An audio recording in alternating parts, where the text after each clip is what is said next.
10 bahaya syirik. Kesyirikan merupakan dosa paling berbahaya dan paling besar yang dilakukan oleh manusia.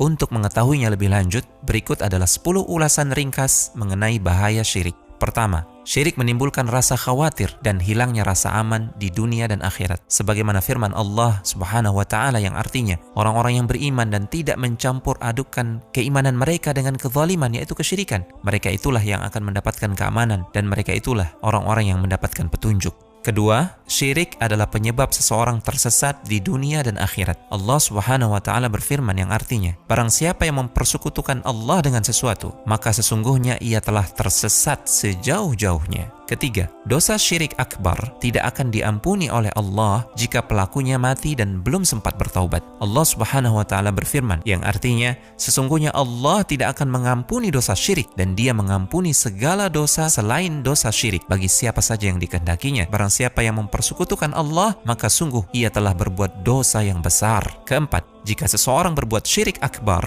seluruh amalannya akan terhapus. Allah Subhanahu wa Ta'ala berfirman yang artinya, seandainya mereka mempersekutukan Allah, niscaya lenyaplah dari mereka amalan yang telah mereka kerjakan. Kelima, pelaku syirik akbar pantas masuk neraka dan diharamkan surga untuknya. Dari Jabir, bahwasanya Nabi SAW bersabda yang artinya, barang siapa yang mati dalam keadaan tidak berbuat syirik kepada Allah dengan sesuatu apapun, maka ia pasti akan masuk surga. Barang siapa yang mati dalam keadaan berbuat syirik kepada Allah, maka ia akan masuk ke dalam neraka. Keenam, syirik akbar membuat pelakunya kekal di dalam neraka. Allah Subhanahu wa Ta'ala berfirman yang artinya, sesungguhnya orang-orang kafir, yakni ahli kitab dan orang-orang yang musyrik akan masuk ke neraka jahanam. Mereka kekal di dalamnya. Mereka itulah seburuk-buruk makhluk. Ketujuh, syirik adalah sejelek-jelek perbuatan zalim dan sejelek-jelek dosa. Allah Subhanahu wa Ta'ala berfirman yang artinya, dan ingatlah ketika Luqman berkata kepada putranya di waktu ia memberi pelajaran kepadanya, hai anakku, janganlah engkau mempersekutukan Allah. Sesungguhnya mempersekutukan Allah adalah benar-benar kezaliman yang besar. Kedelapan, syirik menghapuskan cahaya fitrah seorang hamba. Karena seorang hamba terlahir pertama kali di atas fitrah, yaitu di atas tauhid dan ketaatan. Allah Subhanahu wa Ta'ala berfirman, tetaplah di atas fitrah Allah yang telah menciptakan manusia menurut fitrah tersebut. Tidak ada perubahan pada fitrah Allah. Itulah agama yang lurus. Tetapi kebanyakan manusia tidak mengetahui. Manakala seseorang berbuat kesyirikan, maka dia telah lari dan berpaling dari fitrahnya. Kesembilan, syirik khafi atau syirik yang samar seperti riya akan menghapuskan amalan yang terkait dengannya. Syirik khafi ini lebih dikhawatirkan daripada Al-Masih Ad-Dajjal dan lebih dikhawatirkan akan menimpa umat Muhammad SAW.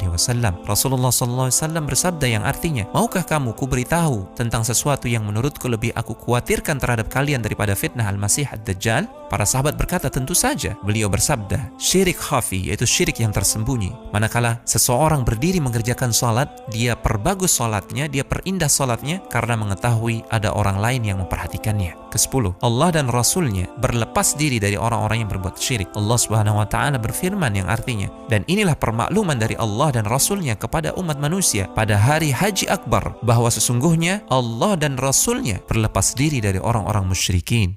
Al-Hujjah.com